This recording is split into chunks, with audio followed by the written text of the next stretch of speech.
It began without warning, a flicker, a stutter.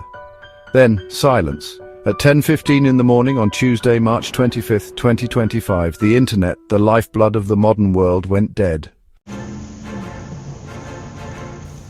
Confusion reigned. People glanced at their phones, expecting the familiar glow of connectivity. Nothing. Twitter feeds refused to refresh. Emails hung, suspended in digital limbo. Was it just them, or was something terribly wrong? The first hour was a cacophony of frantic calls, dropped signals, and mounting anxiety. Offices ground to a halt as workers, unable to access emails or shared files, stared blankly at their screens.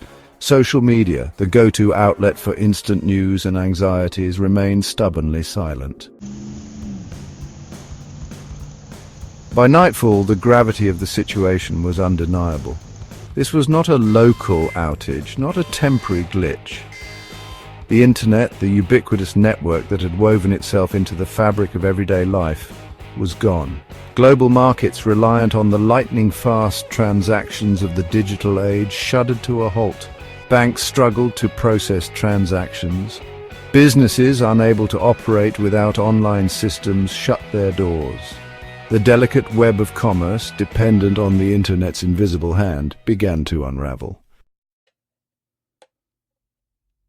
Day 3, unrest and the breakdown of order. The once bustling streets now lay deserted, a stark reminder of the sudden collapse. The initial shock gave way to fear, then anger.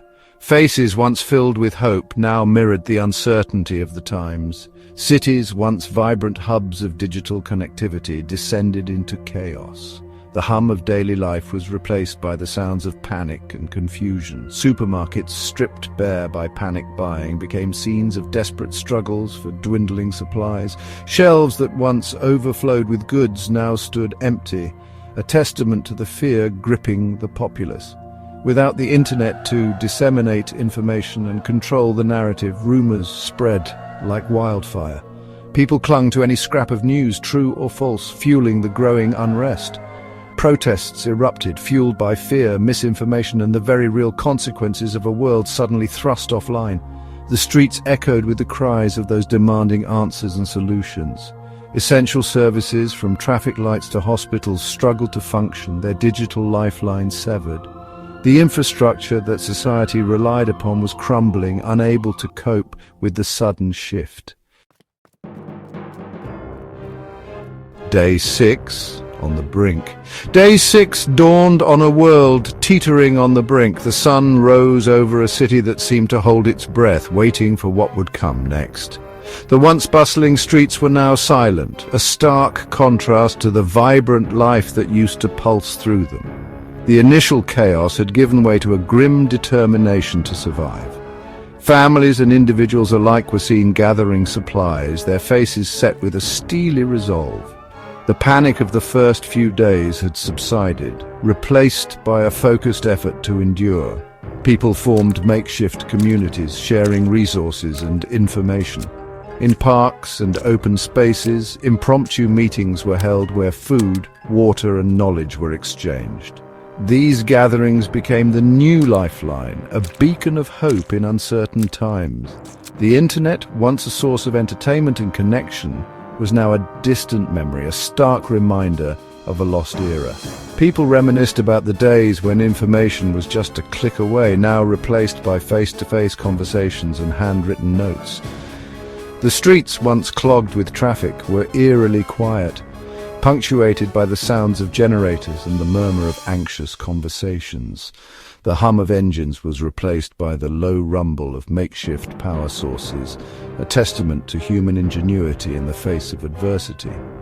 The digital world, with its endless distractions and virtual realities, had vanished, replaced by the harsh realities of a world forced to confront its dependence on an invisible network. People turned to books and direct communication, rediscovering the value of personal interaction and the written word. Day 7. A fragile calm.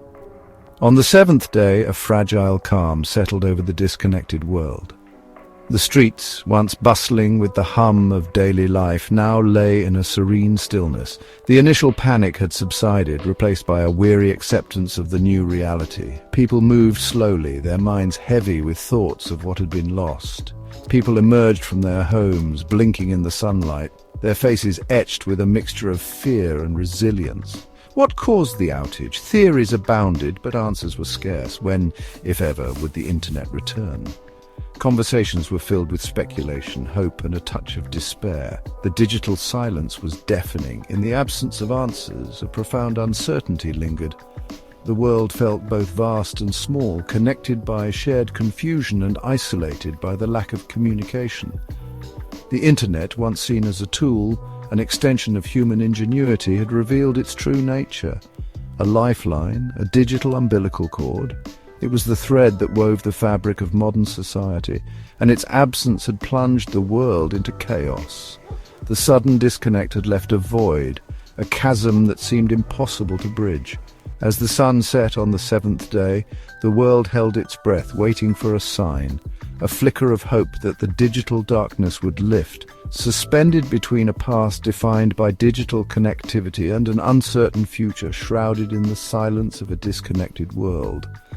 The horizon held promises, but the present was a fragile calm.